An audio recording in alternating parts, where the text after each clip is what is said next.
Have you ever noticed that in the very moment you try to capture silence, it escapes you? The instant thought reaches for it, labels it, tries to hold it, vanishes like morning mist under the scrutiny of the sun. We spend our lives chasing experiences, accumulating knowledge, building towers of concepts and beliefs, yet somehow the most profound thing, consciousness itself, pure and untouched, remains utterly mysterious to us. I'm not speaking to you as a teacher to a student. Please, let us abandon that framework entirely. I am not here to give you answers that you can collect like stones in your pocket, weighing you down with the burden of borrowed wisdom. Rather, let us take a journey together, you and I, into something extraordinarily simple, yet entirely overlooked: the nature of consciousness before thought has colored it, before memory has claimed it,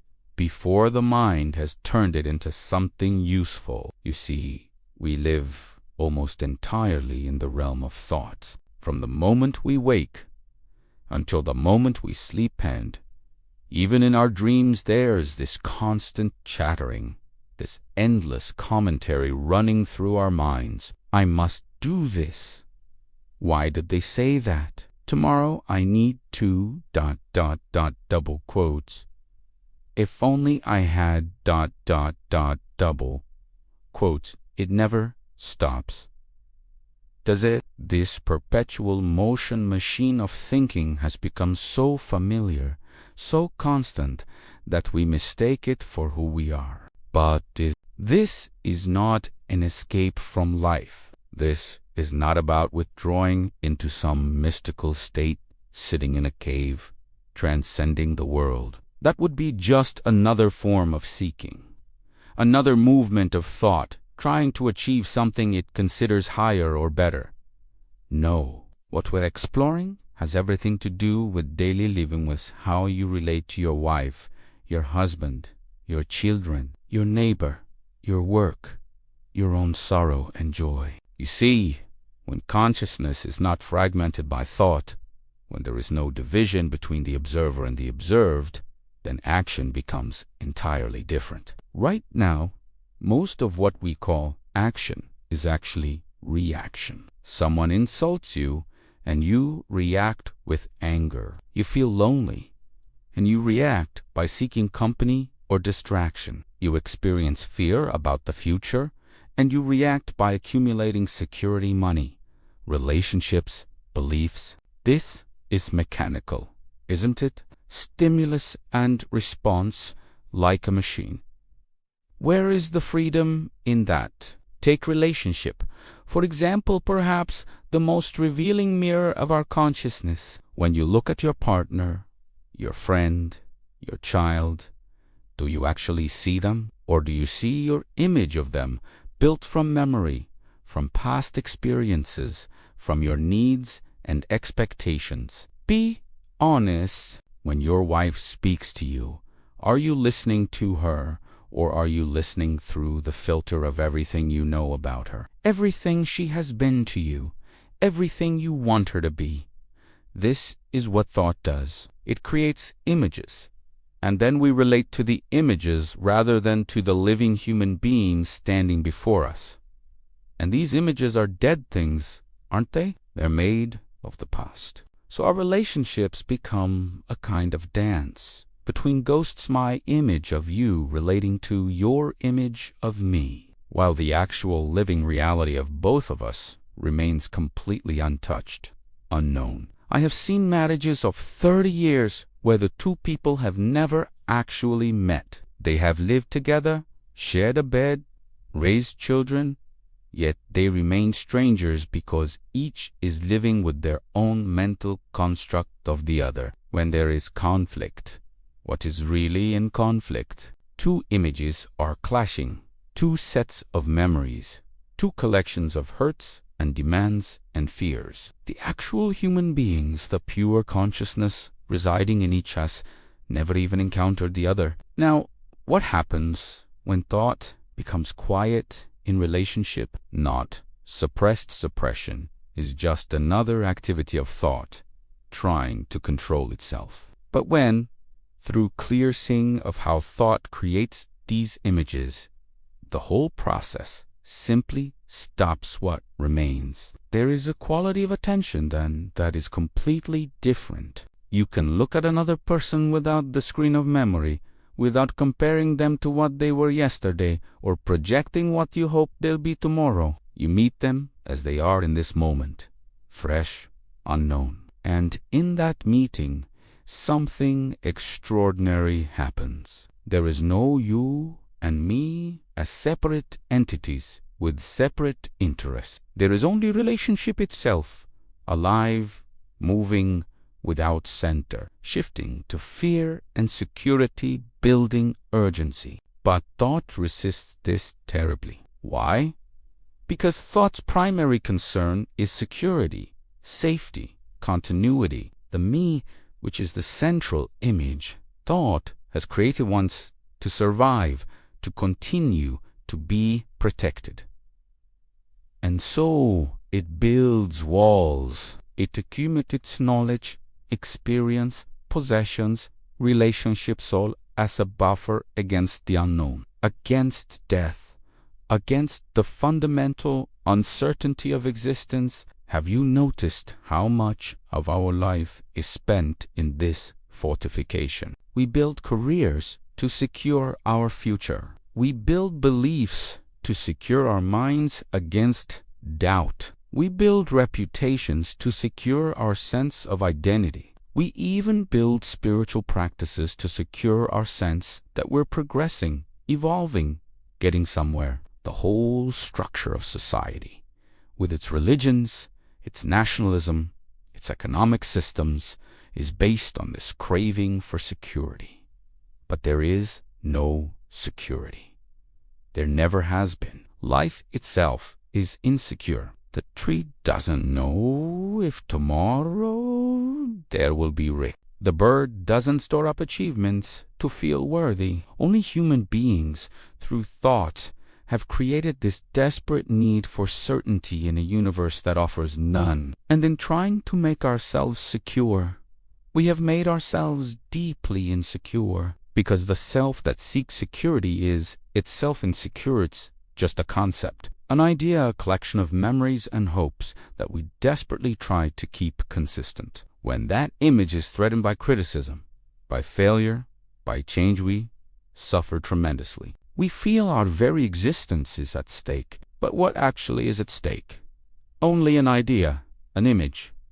Nothing real. Pure consciousness has no such concerns. It doesn't seek to continue because it has never begun. It doesn't fear death because it was never born. Thought begins and ends. Thoughts come and go, arising and disappearing like waves. But that which is aware of thought, that which observes the coming and going, is touched by time. Look at this directly, not as a concept, but as an actual investigation in this moment. Right now, you are aware. You are aware of these words, of the environment around you, perhaps of certain feelings or sensations in your body. This awareness, this conscious presence it's something that started 5 minutes ago. Will it end 5 minutes from now? Or is it somehow outside of time, present always, regardless of the content that appears within it? Consider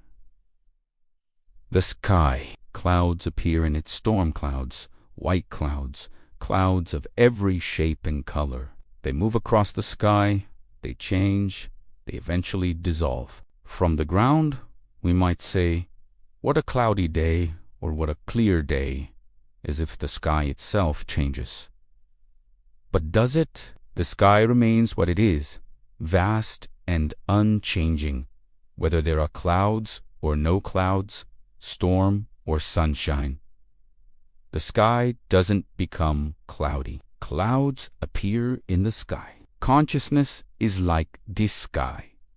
Thoughts, emotions, sensations, these are like clouds. They appear, they move, they dissolve, and we, identified with the clouds, with the changing content, think that we are changing, that we are happy or sad, calm or disturbed, but the consciousness in which all this appears to awareness itself is it, changed by what it is aware of. Does the mirror change because of what it reflects? Now, be very careful here.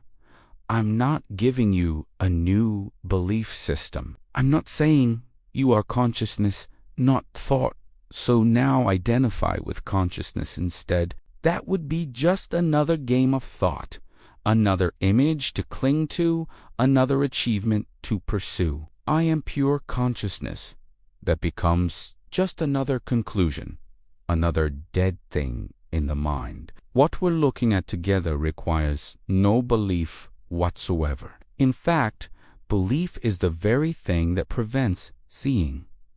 When you believe something, you stop looking. You think you already know, so why look? But truth is not something you can possess. It's not waiting for you at the end of some path. It's here, now, but only visible when the mind is not cluttered with its own conclusions, its own certainties. So people always ask, what should I do? How should I meditate? What technique should I follow?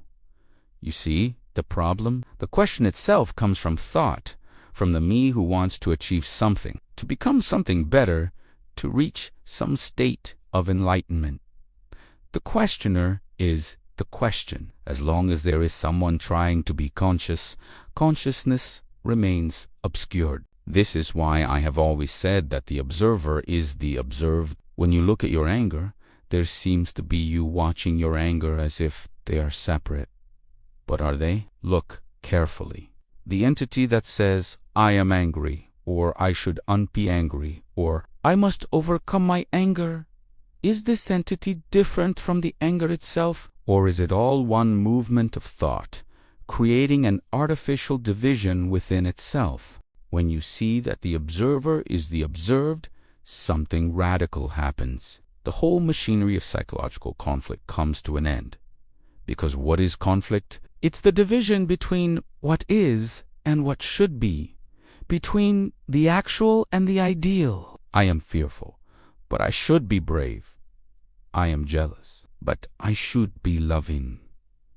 This division is created by thought, which then struggles to bridge the gap it has itself created. It's utterly absurd when you see it clearly, but we don't see it. We take the division as real, and then we spend our entire lives trying to become something other than what we are. The fearful person trying to become courageous, the angry person trying to become peaceful, the ignorant person trying to become enlightened. It's all the same pattern thought, rejecting what is and pursuing what it imagines should be. What happens when there is no division, when fear arises and there is no entity separate from the fear judging it, trying to escape it, trying to understand it, just fear itself, observed completely without the observer.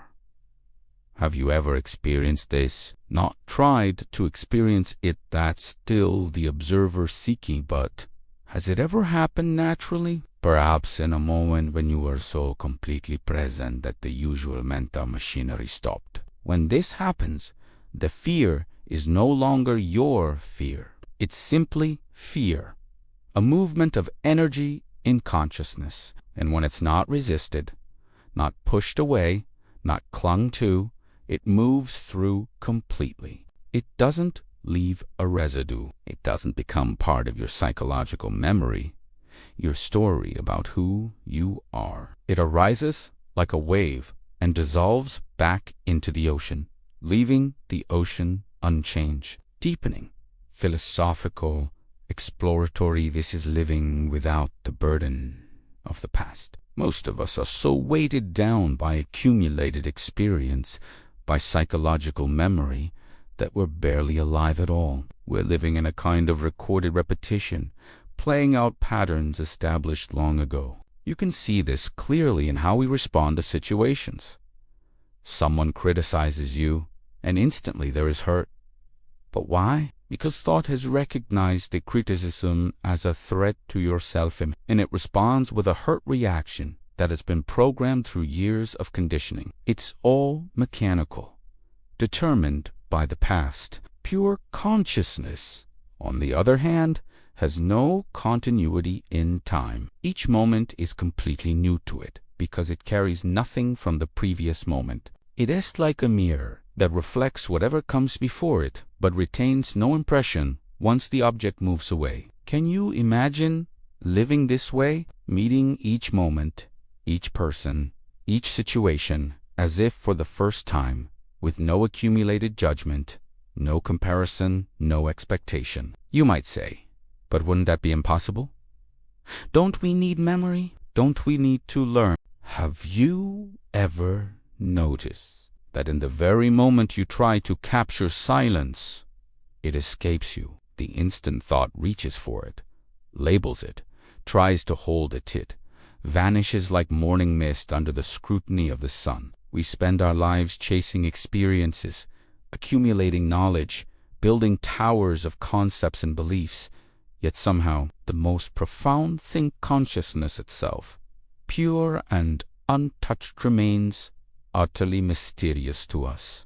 I'm not speaking to you as a teacher to a student. Please, let us abandon that framework entirely. I am not here to give you answers that you can collect like stones in your pocket, weighing you down with the burden of borrowed wisdom. Rather, let us take a journey together, you and I, into something extraordinarily simple, yet entirely overlooked: the nature of consciousness before thought has colored it, before memory has claimed it, before the mind has turned it into something useful. You see, we live almost entirely in the realm of thoughts. From the moment we wake until the moment we sleep, and even in our dreams, there's this constant chattering, this endless commentary running through our minds. I must do this.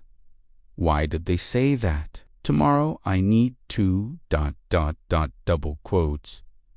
If only I had ... double quotes. It never stops, does it? This perpetual motion machine of thinking has become so familiar, so constant, that we mistake it for who we are. But is